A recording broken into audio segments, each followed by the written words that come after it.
Hi ಎಲ್ಲರೂ ನಮಸ್ಕಾರ. ಇವತ್ತಿನ ವಿಡಿಯೋದಲ್ಲಿ ತುಲಾರಾಶಿಯವರ ದುಃಖಕ್ಕೆ ಪ್ರಮುಖ ಕಾರಣಗಳು ಈ ವಿಷಯದ ಬಗ್ಗೆ ನೋಡೋಣ. ಈ ಸಾಮಾನ್ಯವಾಗಿ ತುಲಾರಾಶಿಯವರ ದುಃಖಕ್ಕೆ ಮೊದಲನೇ ಕಾರಣ ಅಂತ ಹೇಳಿದ್ರೆ ಅವರದ್ದು ಸಮಯದ ದುರುಪಯೋಗ ಅಂತಲೇ ಹೇಳ್ಬೋದು. ಅಂದರೆ ಇವರು ಸಮಯವನ್ನು ಸರಿಯಾಗಿ ಯೂಸ್ ಮಾಡ್ಕೊಳ್ಳಲ್ಲ ಮತ್ತು ಮನೋರಂಜನೆ ಮೋಜು ಮಸ್ತಿಗೆ ಜಾಸ್ತಿ ಕೊಟ್ಟು ಸಮಯವನ್ನು ಹಾಳು ಮಾಡ್ಕೋತಾರೆ ಅಂತ ಹೇಳ್ಬೋದು.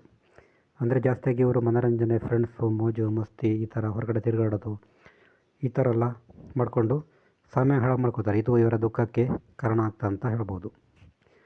ಮತ್ತು ಎರಡನೇ ಕಾರಣ ಅಂತ ಹೇಳಿದ್ರೆ ಇವರಿಗೊಂದು ತುಂಬ ಅತಿಯಾದ ಆತ್ಮವಿಶ್ವಾಸ ಅಂತ ಹೇಳ್ಬೋದು. ಈ ಆತ್ಮವಿಶ್ವಾಸ ಒಂದು ಮಟ್ಟಿಗೆ ಇದ್ದರೆ ಪರವಾಗಿಲ್ಲ, ಆದರೆ ಅದು ಅತಿಯಾದ ಆತ್ಮವಿಶ್ವಾಸದ ಕಾರಣ ಇವರು ಬೇರೆಯವರ ಮಾತು ಕೇಳೋದು ಅಂತ ಹೇಳ್ಬೋದು. ಬೇರೆ ಯಾರಾದರೂ ಅನುಭವಿಗಳು ಇದ್ದರೂ ಕೂಡ ಅವರ ಮಾತನ್ನು ಕೇಳಲ್ಲ. ಇದು ಕೂಡ ಇವರ ಅತಿಯಾದ ಆತ್ಮವಿಶ್ವಾಸ ಕೂಡ ಇವರಿಗೆ ದುಃಖಕ್ಕೆ ಕಾರಣ ಆಗ್ತಾ ಅಂತ ಹೇಳ್ಬೋದು. ನೆಕ್ಸ್ಟ್ ಮೂರನೇ ಕಾರಣ ಅಂತ ಹೇಳಿದ್ರೆ ಇವ್ರದ್ದು ತುಂಬ ಅತಿಯಾದ ಕಲ್ಪನಾಶೀಲತೆ.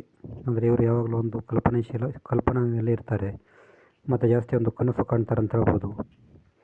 ಅಂದರೆ ಅತಿಯಾದ ಕಲ್ಪನೆ ಒಳ್ಳೆಯದು, ಆದರೆ ಅದು ಅತಿಯಾಗಿದ್ದರೆ ಅದು ಕಷ್ಟನೇ ಅಂತ ಹೇಳ್ಬೋದು. ಈ ಅತಿಯಾದ ಕಲ್ಪನೆ ಕೂಡ ಇವರಿಗೆ ದುಃಖ ಉಂಟು ಮಾಡ್ತದೆ ಅಂತ ಹೇಳ್ಬೋದು. ಮತ್ತು ಇವರು ಇನ್ನೆಷ್ಟು ನಾಲ್ಕನೇ ಕಾರಣ ಅಂತ ಹೇಳಿದ್ರೆ ಇವರಿಗೆ ಏನಾದರೂ ಇವರ ಕೆಲಸದಲ್ಲಿ ಏನಾದರೂ ಫೇಲ್ಯೂರ್ ಅಂದರೆ ಅಸಫಲತೆ ಆದರೆ ತುಂಬ ಬೇಗ ನಿರಾಶೆ, ಡಿಪ್ರೆಸ್ಗೆ ಒಳಗಾಗ್ತಾರೆ ಅಂತ ಹೇಳ್ಬೋದು.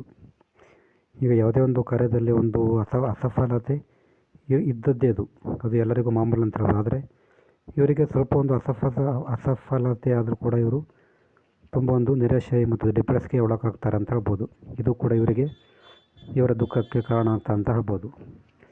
ಮತ್ತು ಐದನೇದಾಗಿ ಇವರ ದುಃಖಕ್ಕೆ ಕಾರಣ ಅಂತ ಹೇಳಿದ್ರೆ ಇವರು ಅತಿಯಾದ ನಿರೀಕ್ಷೆ ಮತ್ತು ಬೇರೆಯವ್ರ ಮೇಲೆ ಅವಲಂಬನಾ ಪ್ರವೃತ್ತಿ.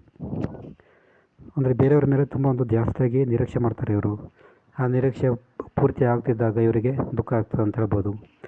ಮತ್ತು ಬೇರೆಯವ್ರ ಮೇಲೆ ತುಂಬ ಅವಲಂಬನಾ ಪ್ರವೃತ್ತಿ, ಅಂದರೆ ಬೇರೆಯವ್ರ ಮೇಲೆ ಡಿಪೆಂಡ್ ಆಗ್ತಾರೆ ಕೆಲವು ಬಾರಿ. ಇದು ಕೂಡ ಇವರ ದುಃಖಕ್ಕೆ ಕಾರಣ ಆಗ್ತದೆ. ಅಂದರೆ ತುಂಬ ನಿರೀಕ್ಷೆ ಇಟ್ಟುಕೊಳ್ಳೋ ಕಾರಣ ಅದು ಕೆಲವು ಸಾರಿ ಏನಾಗ್ತದೆ ಅಂತ ಹೇಳಿದ್ರೆ ಅವರ ನಿರೀಕ್ಷೆ ಪೂರ್ಣ ಆಗದಿದ್ದಾಗ ತುಂಬ ವಿಚಲಿತ ಆಗಿಬಿಡ್ತಾರೆ. ಇದು ಕೂಡ ಇವರಿಗೆ ಸಮಸ್ಯೆಗೆ ಕಾರಣ ಆಗ್ತದೆ ಅಂತ ಹೇಳ್ಬೋದು. ಮತ್ತು ಕೊನೆಯ ಕಾರಣ ಅಂತ ಹೇಳಿದ್ರೆ ಇವರಿಗೆ ಕೂಡ ಆಲಸ್ಯ ಪ್ರವೃತ್ತಿ ಇರ್ತದೆ. ಆವಾಗ ಆಲಸ್ಯ ಪ್ರವೃತ್ತಿ ಮತ್ತು ಕೆಲಸವನ್ನು ಮುಂದೂಡುವಂಥ ಪ್ರವೃತ್ತಿ, ಇದು ಕೂಡ ಇವರ ದುಃಖಕ್ಕೆ ಕಾರಣ ಆಗ್ತದೆ ಅಂತ ಹೇಳ್ಬೋದು. ಮತ್ತು ನೆಕ್ಸ್ಟ್ ಅಂತ ಹೇಳಿದ್ರೆ ಇವರಂತ ಹೇಳಿದ್ರೆ ಬೇರೆಯವ್ರನ್ನ ಕೆಲಸದಲ್ಲಿ ಬೇಗ ನಂಬಿಬಿಡ್ತಾರೆ. ಯಾಕಂದರೆ ತುಲಾರಾಶಿಯವರು ತುಂಬ ಸಾಫ್ಟ್ ನೇಚರು, ತುಂಬ ಒಳ್ಳೆಯ ರಾಶಿ ಅಂತ ಹೇಳ್ಬೋದು. ಬೇರೆಯವ್ರ ಮೇಲೆ ತುಂಬ ಬೇಗ ನಂಬಿಕೆ ಇಡುವ ಕಾರಣ ಇದು ಕೂಡ ಇವರ ದುಃಖಕ್ಕೆ ಕಾರಣ ಆಗ್ತದೆ ಅಂತ ಹೇಳ್ಬೋದು.